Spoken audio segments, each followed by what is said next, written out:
وبركاته. النهارده ان شاء الله هنعمل مع بعض الرز المعمر بالكفته. حاجه حلوه جدا هتعجبكم قوي وطعمه لذيذ قوي. اول حاجه نقول بسم الله. ربع كيلو لحمه مفرومه، بصلايه كبيره مفرومه، نص معلقه صغيره قرفه، معانا ملح زي ما انتوا عايزين، ومعلقه صغيره فلفل اسود او نص معلقه صغيره فلفل اسود على حسب ما انتوا بتحبوا البهارات كتيره او قليله، ومعلقه ونص من البقسماط المطحون. بسم الله. هنضيفهم على اللحمه المفرومه كده، وهنبدا نخلطهم كويس جدا. نعملهم كويس جدا بالشكل ده. نقطه زيت بقى كده، وهنكورهم كور صغيره، هيبقى حجمها كده. بعد كده هنقليها في الزيت ونعملها ايه، هنشوف مع بعض هنعمل فيها ايه بعد كده. هنحاول ان الكور تكون قد بعض بالشكل ده. نبدأ بقى نعمل الرز المعمر بتاعنا. اي كمية رز عندك هنقول بسم الله. دول بقى معلقتين سمنة بلدي كده محترمين، او معلقتين زبدة، او معلقتين سمنة عادية، اللي موجود عندك هتعملي. بسم الله. هنقلبهم كويس جدا في السمنة. هو ده السر اللي بيخلي الرز بتاعك، الرز المعمر بتاعك ما يعجنش منك. لما تيجي تغرفيه هتلاقي كل حباية لوحدها. اي كمية رز عندك هتعمليها، العيار السائل بتاعها هتحطي قد كمية الرز كمية لبن، وهتزودي كوبايتين زيادة مية. يبقى كوباية عندك مثلا 5 كوبايات رز، هتحطي 5 كوبايات لبن وكوبايتين مية عليهم. بس كده خلطناهم كويس قوي كده.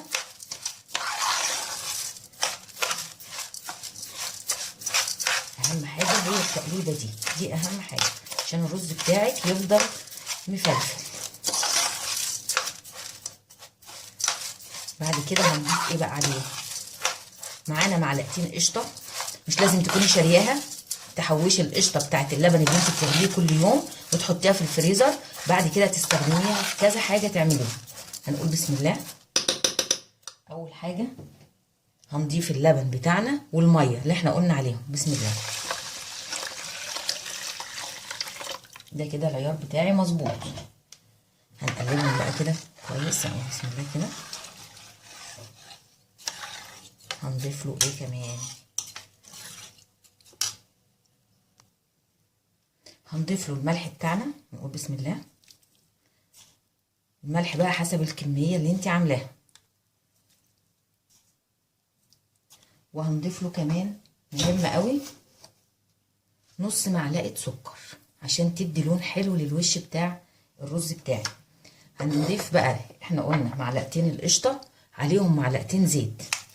هنخلطهم كده كويس. هنضيفهم بس بعد ما نرص الكفته بتاعتنا اللي احنا عملناها دي كده. معلقتين قشطه معاهم معلقتين زيت. ادي الكفته بتاعتنا بعد ما اتحمرت، شايفين شكلها. هنقول بسم الله. هنضيفها كده، هننزلها في الرز.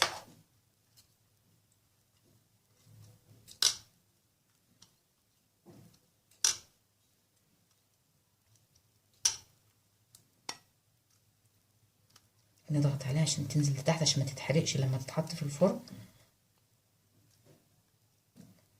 ان شاء الله تجربوه هيعجبكم جدا جدا جدا ومختلف. هتقدمي معاه سلطه زبادي او سلطه خضراء، بطاطس محمره، وهنكتفي بكده وبس. اكله جميله تنفع في العزومات، تنفع في الحاجات السريعه بالشكل ده كده اهي. التسويه بتاعتي بتسخني الفرن جامد جدا قبليها، وبعد كده بتحطيه من تحت وتحطيه فيها في الفرن. لو الفرن بتاعك بيولع من تحت بس ومن فوق، يعني من فوق لوحده ومن تحت لوحده، هتحطيه فوق ياخد لون، وبعد كده تنزليه من تحت عشان التسويه. هتغطيه وتنزليه بقى من تحت عشان التسويه بتاعته. ادي القشطه بتاعتنا مع معلقتين الزيت بالشكل ده كده. وتقدري بس ايه تغطسيها على قد ما تقدري كده في وسط الرز. بس كده. ده كده والرز المعمر بالكفته، وهنشوفه ان شاء الله لما يخرج من الفرن. ده بقى الرز المعمر بتاعنا بالكفته بعد ما طلع من الفرن. عايزاك تشوفوا شكله، ريحته بقى مش عايزه اقول لكم كانت تحفه قد ايه. بسم الله. انا عايزه اوريكم الرزايه بتاعتنا اهي. ده الرز بتاعنا اهو، شايفين مفيش حبايه ماسكه في التانيه.